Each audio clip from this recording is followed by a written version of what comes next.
Hey everyone, sorry I haven't released a video in a while. I've been working hard getting my book ready to be published, and it will be published in less than a week as of the filming of this video, which is incredibly exciting. And I'm going to leave a link in the description below so you can pre-order a copy. It will be available for download in Kindle version as well as an order in a hard copy as of June 1st, 2021. And I wanted to thank all of you for your incredible amounts of support, watching these videos, as well as encouraging me, sending me your thoughts and comments, praying for me, and even giving me monetary support. All of it is very much appreciated, and none of this could have been possible without you guys. So thank you. And in today's video, I wanted to talk a little bit more about my book. I wanted to give a little bit of a summary of what it's about, why I wrote it, as well as to give my perspectives and insights on what's going on in our culture right now and why I think this book is so impactful for where we're at as a society today. So I started writing this book about 3 years ago. It's entitled Fellowship of Suffering, and it is about trauma. It's how trauma impacts and affects all of us and how we can heal from that trauma in a collective manner, meaning in our relationship primarily with God, as well as in our relationship with our neighbors and our family, how we can have true and genuine healing. Now, I never make the point or contention within my book that this type of healing means that you will never, ever, ever have to deal with any negative side effects of what you've been through.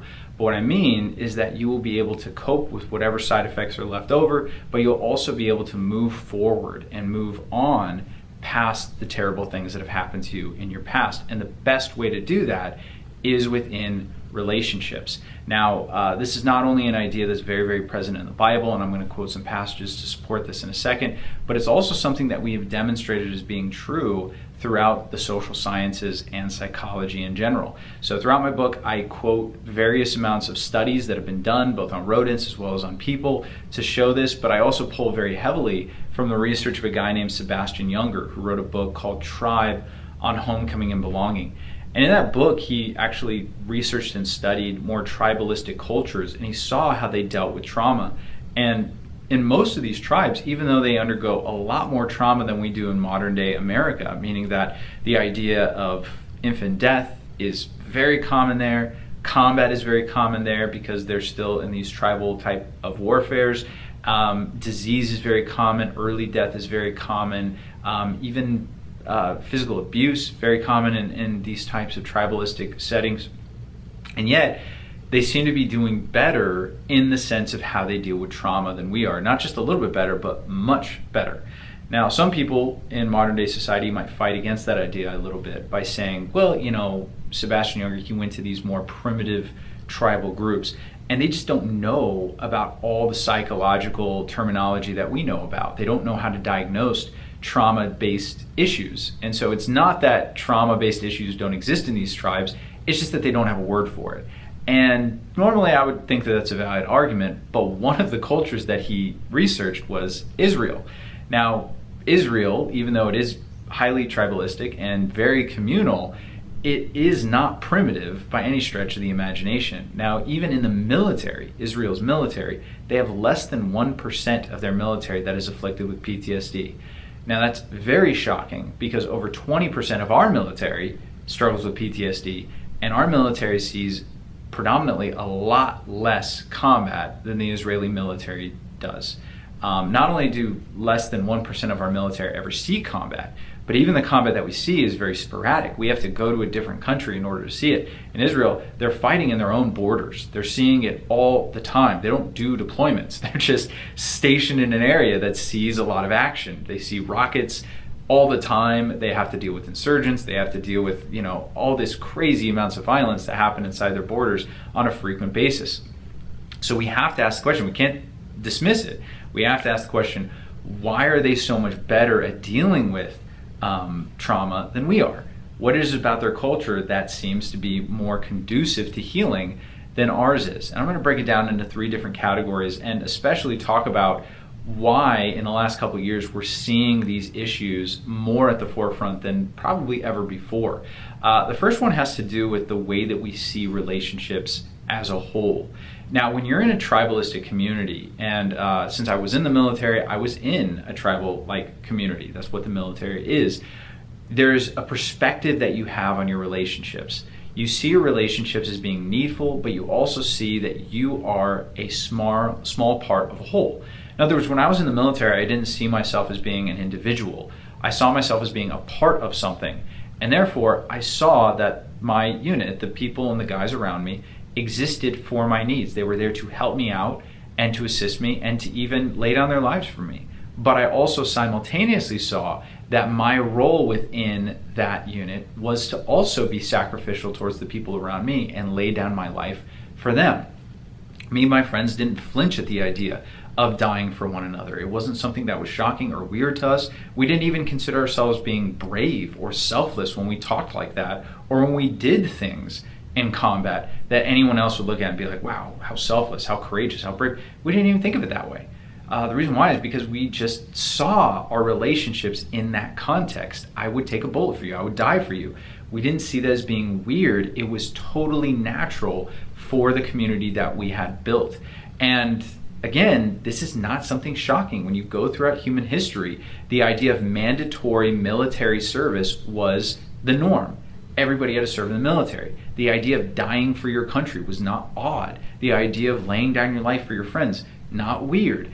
Incredibly common, incredibly average for the day-to-day person. It's only in our culture where we said, hey, you don't have to go to combat, you don't have to go into the military, you don't have to do these things, and therefore the people that do them are seen as heroes, when in reality, they're just doing something that people throughout history have always done. It's just the way that human beings are, that when you're in a basic tribalistic community, you see your life as being for others as opposed to being primarily just, I'm an individual and I live for me, and that's what I'm going to seek the benefit of primarily, is me.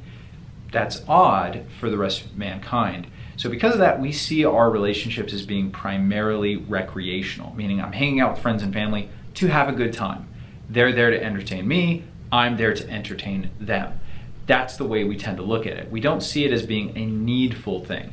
I'm there for them and they're there for me. There's aspects of it for sure, but not near to the level that you're going to see in tribalistic communities. It's just not the same thing at all.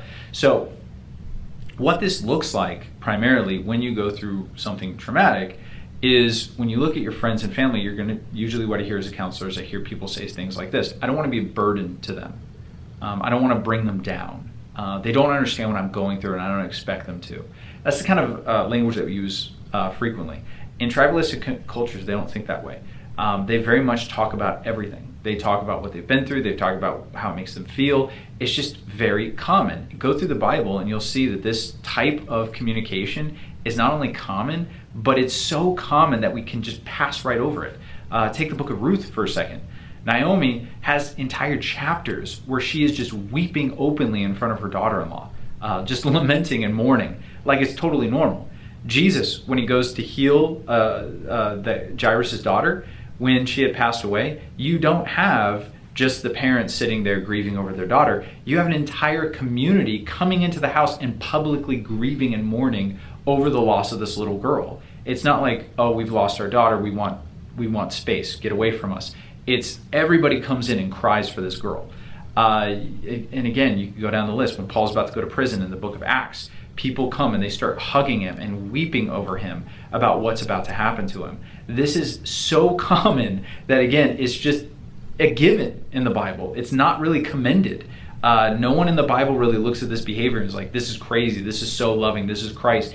It's just something that they did naturally. Even read the lyrics of the Psalms and see how incredibly personal these lyrics are. These are not things that are just very superficial and blasé. This is personal stuff being shared in incredibly public settings. The reason why is because, again, they didn't see relationships as being primarily recreational. They saw it as being needful. And because of that, it wasn't weird for them to present felt needs to those around them. They didn't feel like they were burdening anyone. They didn't feel like they were putting them out. They saw it as being as natural as anything else. They saw weeping with their friends as natural as laughing with their friends.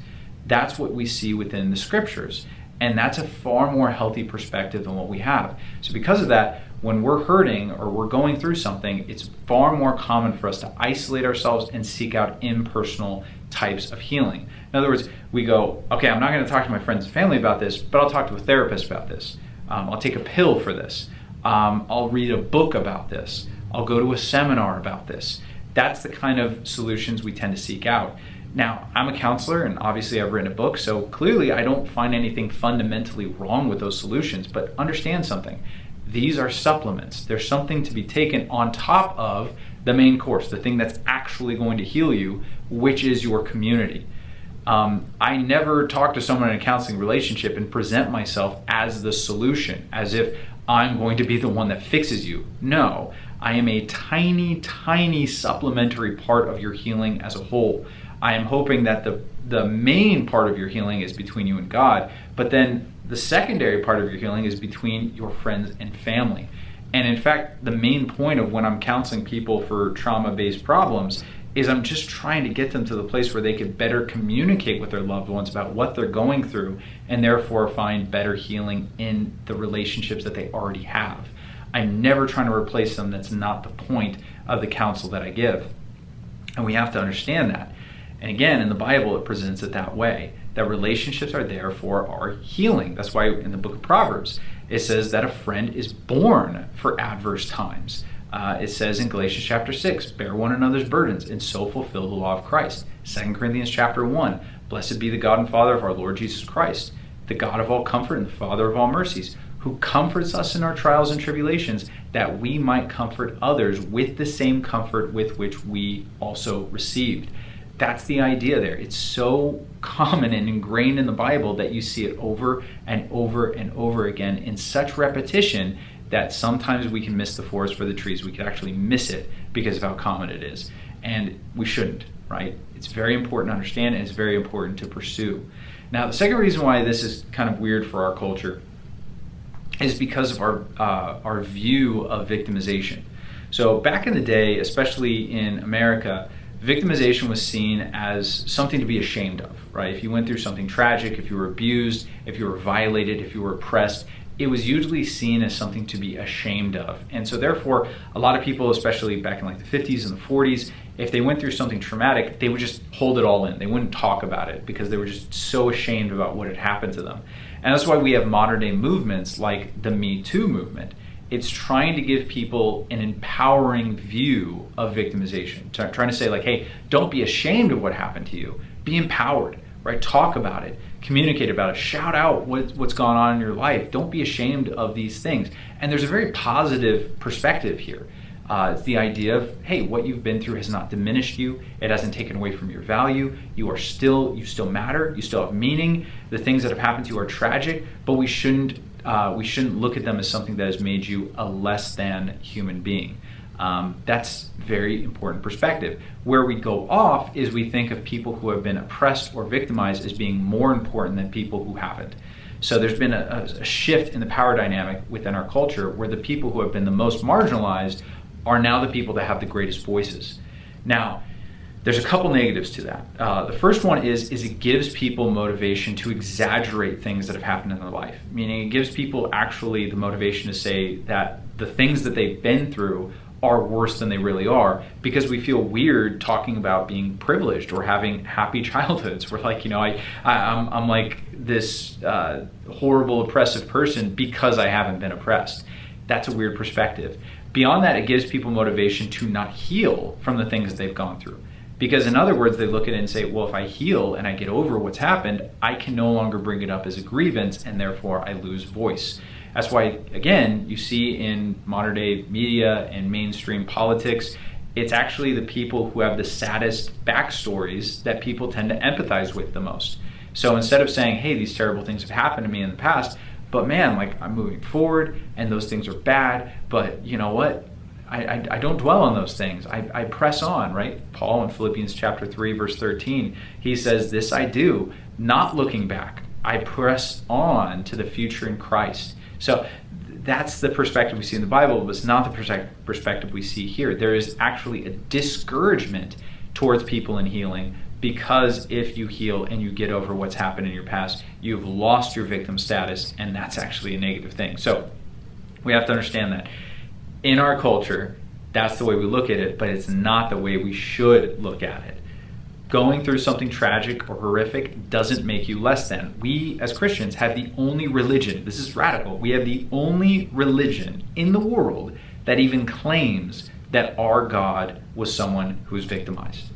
That's pretty radical, right? We have a God who was beaten, oppressed, whipped, and crucified by the ruling powers and authorities of his day. And he did all this for us. Now, it didn't make him less than. Obviously, he's God. And if God went through that, we can understand that whatever we go through is also something that doesn't make us less than. However, it didn't make him more than either. In other words, Jesus going to the cross doesn't make him greater than the Father and the Holy Spirit. It's not like he ascended to heaven and he's like, Father, you are this ruling authority up here. You've never been through anything hard. So therefore, I am now the Godhead. I am now the source of all life, and you are going to subordinate to me. No, the Son still subordinates himself to the Father. That's the idea there. So it didn't take away from his value, but didn't add to it either. It left his value intact. And that's the message that we need to be sending people. You going through something traumatic or tragic doesn't make you less than, but it also doesn't make you more than. The event itself is something that needs to be healed from, but it's not something that defines you in a fundamental way.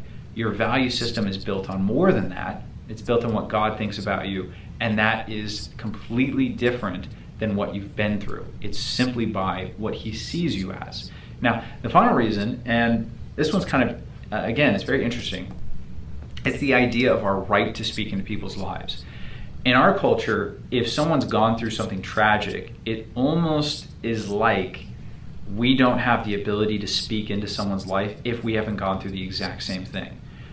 So in other words, when I came back from Afghanistan and people were trying to talk to me, I had this mindset of, who are you to talk to me? You haven't been through this. You don't understand, right? You've never been through anything like what I've been through. That was the idea and the perspective that I had, and I got that primarily from our culture. But think about this. In Philippians chapter 3, verse 10, in the entirety of the chapter, Paul talks about the horrible things that he suffered as a result of becoming a Christian. And at the end, in verse 10, he says, that I may know him, referring to Christ, and the fellowship of his suffering, if I could be made like him in his death, and by any means made like him in his resurrection. Now, think about this for a second. Paul was never crucified. In fact, Paul was a Roman citizen. Jesus wasn't. And as a Roman citizen, Paul couldn't be crucified. It was illegal for him to be crucified. That's why he was beheaded. Paul had a lot of advantages and privileges being a Roman citizen that Jesus didn't. Paul was able to speak up for himself when the Jews were attacking him, and he was able to appeal to Caesar, things that Jesus would have never been able to do. Now, looking at all that, you could say, well, how dare you, Paul? How dare you say that you are engaging in the fellowship of Jesus' sufferings when you didn't go through what he went through? He was an oppressed minority inside of the Roman Empire. You weren't. How dare you say that you understand what Jesus went through? But Paul didn't see it that way. Instead, he said, it's not about the things that Jesus went through that are different than me. It's about the similarities that I'm going to focus on. And when those similarities move together, I grow closer to Christ. That's how we should look at things. In other words, in our modern day society, we always are trying to look for the uniqueness of suffering that we might say that I have a different status than you. Where what Paul was saying is, I'm always trying to look for the similarities of suffering that I might grow closer to people as a result, as opposed to alienating myself of those who haven't gone through the same lived experience. That's a very different perspective, and it's one that we have to have. So because of that, a lot of times when we're speaking to a friend or family member that's gone through something that we don't really fully understand, we'll say like, oh, I can't really talk to you about that. I've never been through that. I don't know. When what we should be doing is looking at it and saying, hey, I haven't gone through that. I'm not going to try to pretend like I know what you're going through or I understand it to any full extent, but I have gone through similar things. This is what has happened to me. And the way they're reacting, I do kind of understand it, This is how, even in my marriage, me and my wife were able to develop a much deeper relationship. And that she's never been to combat. She never went to Afghanistan like I did. Yeah, it doesn't mean that she lives a life free of trauma. And it doesn't mean that she can't connect with me on some level, even though our situations are very different and the circumstances of what happened to us are incredibly different. What we're going through emotionally as a result of our past is very similar. And the way that we relate to our present is even similar. And we can meet at a certain level. There should never be a relationship dynamic where we look at one person in the relationship and say, oh, you've been victimized, you poor soul, and then I'm going to marginalize you and pretend like you're lesser than me, or I'm going to, in the name of loving you, I'm going to basically pander to you and excuse all of your behavior. But there's always a perspective of equality. We shouldn't look at it and say, well, if you didn't have their same lived experience, you can't speak into their life. No, that's not true. There are levels that you can engage in this fellowship of suffering, and that's what we should be looking for. We shouldn't be looking for all the ways that we're different. We should be actively searching for the ways that we are similar so that we can connect on this level. But that takes a level of emotional honesty that a lot of people are unwilling to go through. It takes a level of vulnerability that's very difficult. And one thing that I've also noticed in the last couple of years that's so interesting about all this, we could, I'm sure as I'm talking about these things, you might be thinking about the political divisions, the racial divisions, everything else happening in our country. But one really interesting thing that I noticed when the coronavirus broke out and we talked about shutting down the country, which I'm not here to debate whether or not we should have done that. But one thing that shocked me, and it still does to this day, is that when people were bringing up the idea of the shutdown, they were bringing it up as an idea that had no negative consequences. In other words, it was like, yeah, there's some economic consequences and things like that, but look, we're trying to save lives, and this is the best way to save lives. And nobody ever thought that doing this, that alienating people, would actually lead to the loss of life. And yet here we are. Suicide's at an all-time high. Drug abuse is an all-time high. Divorce is at an all-time high, right? All these things, depression, anxiety, all these things are at an all-time high because we did not understand how important relationships are to the human psychology, to our spiritual health, and things like that. We just didn't get it. And so because of that, we just threw it out there like it was nothing. Like, oh, yeah, we're giving it up. But we still have Zoom, we still have FaceTime, we still have all these different means of connecting with people. And we thought that that was enough, but it's not. There's clearly something wrong and something that we're missing. Even to the extent that even now people aren't making the connection. So people see the rising stats in depression, but people don't talk about it that way.